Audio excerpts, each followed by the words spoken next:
You've been a therapist for years, and now you're thinking about supervision.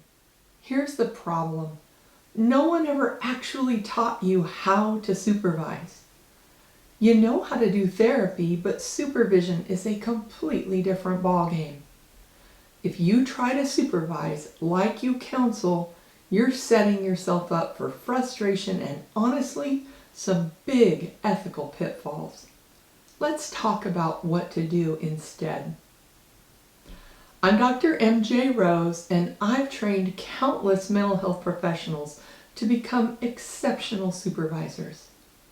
I've provided clinical supervision for decades, and I'm also a disciplinary supervisor. That's right, I help clinicians avoid losing their licenses when they've been disciplined for unethical breaches.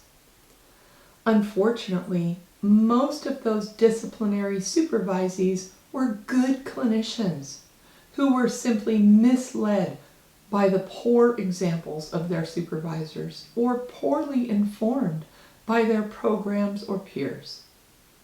Today, I'm going to show you why supervision isn't just therapy on steroids and what good supervisors should be doing in their sessions to set a better example for their new clinicians.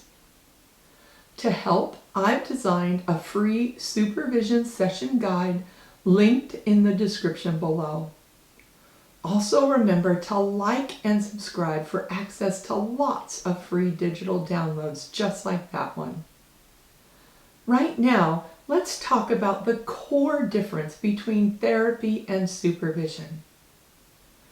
Therapy is about client growth, usually related to specific symptoms of one or more specific mental health diagnosis.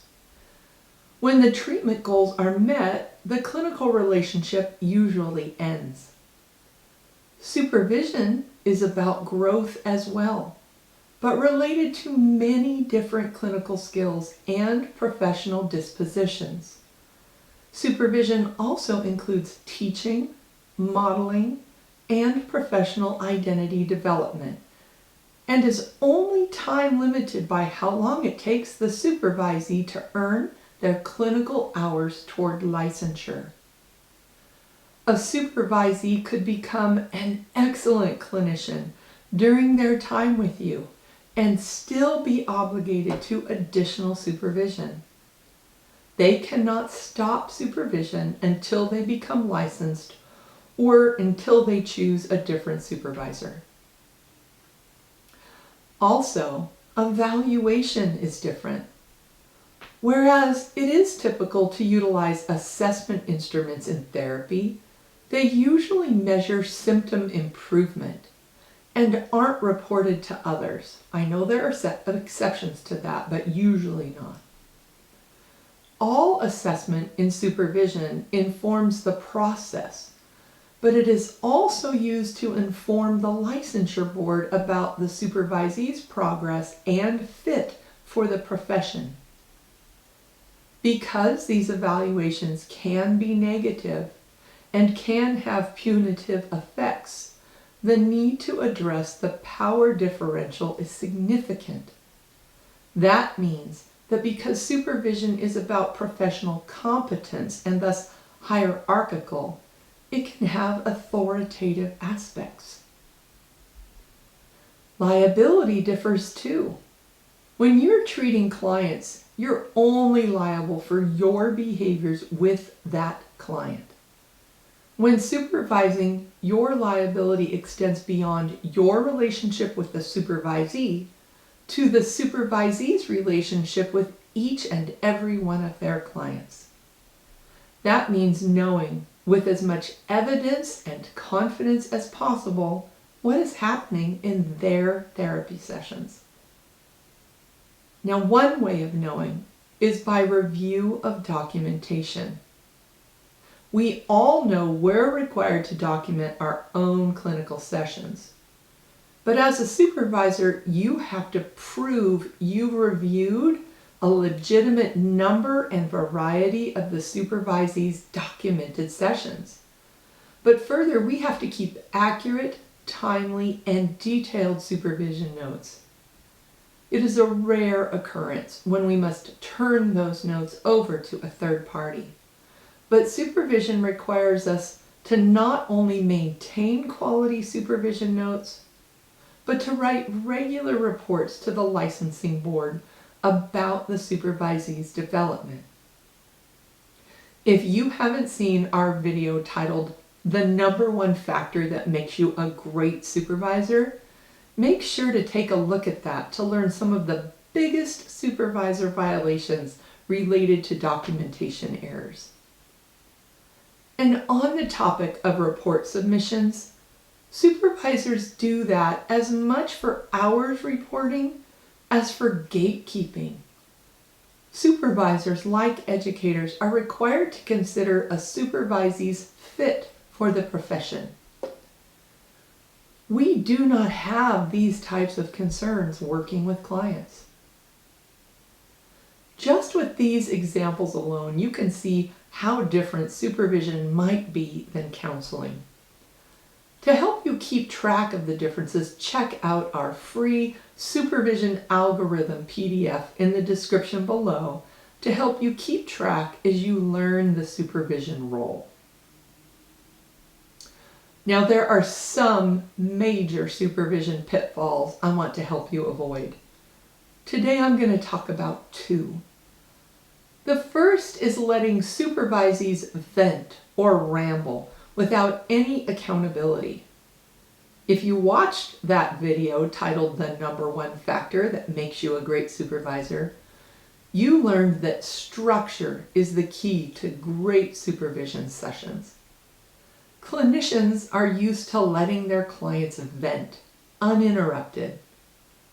I would argue that that's at worst unethical and at the very least unproductive. In supervision, that type of unrestricted venting by clinicians is downright harmful.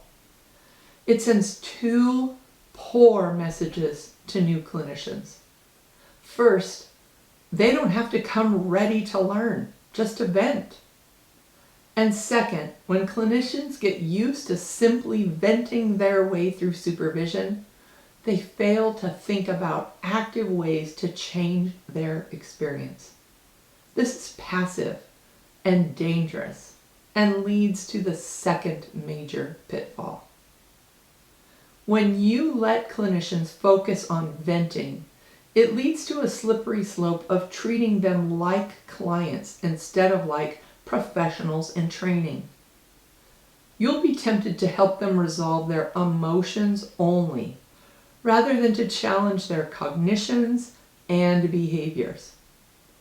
Emotion, cognition, and behavioral changes are necessary in clinical development. Further, much of their changes, these types of changes, will be dictated by their understanding of their theoretical approach and your supervision model. Can you hear the complexity in that comment? Supervision is a distinct art and science that relies on counseling skill and knowledge, yes, but extends that counseling skill and knowledge. So what do you do instead of trying to counsel on steroids? Just like when writing a treatment plan for clients, you write a clear supervision plan with your supervisee, establishing clear learning objectives and structure with an agreement about the supervision model that guides your approach. You likely have not heard of a supervision model before. Or if you have, you may have had a good supervisor who described theirs. But there are lots of models, and they tend to be placed in one of 3 general categories: those grounded in psychotherapy, developmental models, and process models. Generally, models grounded in psychotherapy suggest that the supervisor is the qualified expert in the room.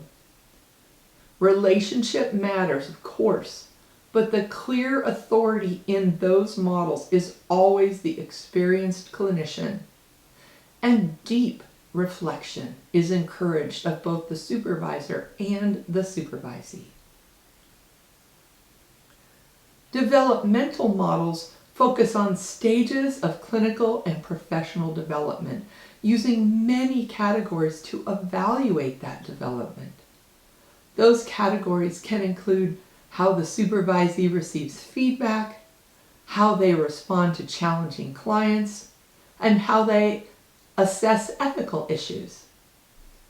Developmental models use learning constructs such as scaffolding to leverage previously embedded knowledge and skills to stretch the supervisee's abilities.